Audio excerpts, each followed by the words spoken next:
மகர ராசி குரு வரக்கூடிய காலகட்டங்கள்ல உங்களுக்கு முற்றிலும் 7.5 சனி அப்படிங்கிறது முடிஞ்சிருக்கும். இருப்பினும் முதல்லயே குருவினுடைய பார்வை வந்துருச்சு. ஒரு வருஷமாவே உங்க ராசியை குரு பார்த்துட்டு இருந்தார் கடந்த வருடங்கள்ல. இது எல்லாமே உங்களுக்கு நன்மைகளை கொடுத்திருக்கும். இப்போ குரு பகவான் அப்படின்னு சொல்லக்கூடியவர் உங்களுடைய ராசிக்கு 6ஆம் வீட்டுக்கு வருகிறார்.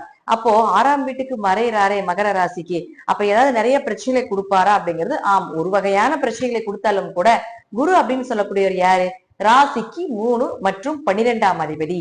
மறைவு ஸ்தானாதிபதி மறைந்தால் கெட்டவன் கெட்டால் கிட்டிடும் ராஜயோகம் வேலை செய்யும். ஒரு கெட்ட கிரகம் கெட்டு போயிருச்சுன்னா அந்த கெடுதல் அப்படிங்கிறது அந்த வருடம் இருக்காது அப்படிங்கறதுதான் அமைப்பு. அப்போ மகர ராசியை பொறுத்த வரைக்கும் பாத்துட்டீங்கன்னா 6ல் குரு இருக்கும் பொழுது கொஞ்சம் கடன், கொஞ்சம் நோய் இருக்கிறது, கொஞ்சம் மனசு சரியில்லாம இருக்கிறது, வேலையில ஒரு திருப்தி இல்லாம இருக்கிறது, ஒரு சுறுசுறுப்பு இல்லாம இருக்கிறது, இதெல்லாமே 6ல் குரு வந்தா நடக்கும். ஆனால் 3 6ஆம் வீட்லயும் 12ஆம் அதிபதி 6ஆம் வீட்டுல இருந்தால் வெளிநாடு வெளியூர் பயணங்கள், வெளிநாட்டில் வேலை, தீர்த்த யாத்திரை பயணங்கள், கோவில் வழிபாடுகள் இது எல்லாமே நிச்சயமாக ஏற்படுத்தி கொடுப்பார். தான தர்மங்கள், அன்னதானங்கள், பயணத்தின் மூலமாக உங்களுக்கு ஒரு நன்மைகள் இதெல்லாம் ஏற்படுத்தி கொடுப்பார். அப்ப அவரே 3ஆம் அதிபதியும் ஆகிறதால காரியங்கள் கைகூடி வர்றது இதெல்லாமே நிச்சயமா நடக்கும். சகோதரர்கள் இருந்து வந்து சண்டை சச்சரவு பிரச்சனைகள் எல்லாமே மறைகிறது. இது போல சில நல்ல விஷயங்களும் இந்த கெட்டவன் கெட்டால் கிட்டிடும் ராஜயோகம் மூலமாக மகர ராசிக்கு இந்த குரு அப்படின்னு சொல்லக்கூடியவர் ஏற்படுத்தி கொடுப்பார்.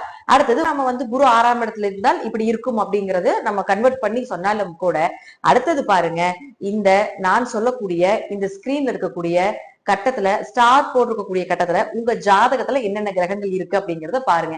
அப்படி அந்த கிரகங்கள் இருந்து விட்டால் நிச்சயமாக நான் சொல்லக்கூடியது பழித்தே தீரும் அப்படிங்கிறதுல மாற்றம் இல்லை. ஃபர்ஸ்ட் மகர ராசியை பொறுத்த வரைக்கும், மகர லக்னத்தை பொறுத்த வரைக்கும் உங்களுடைய ராசி அதிபதி மற்றும் 2ஆம் அதிபதியான சனி பகவான் இருந்து விட்டால் நிச்சயமாக பெயர், புகழ், மதிப்பு, மரியாதை இதெல்லாமே ஏற்படுத்தி கொடுக்கும்.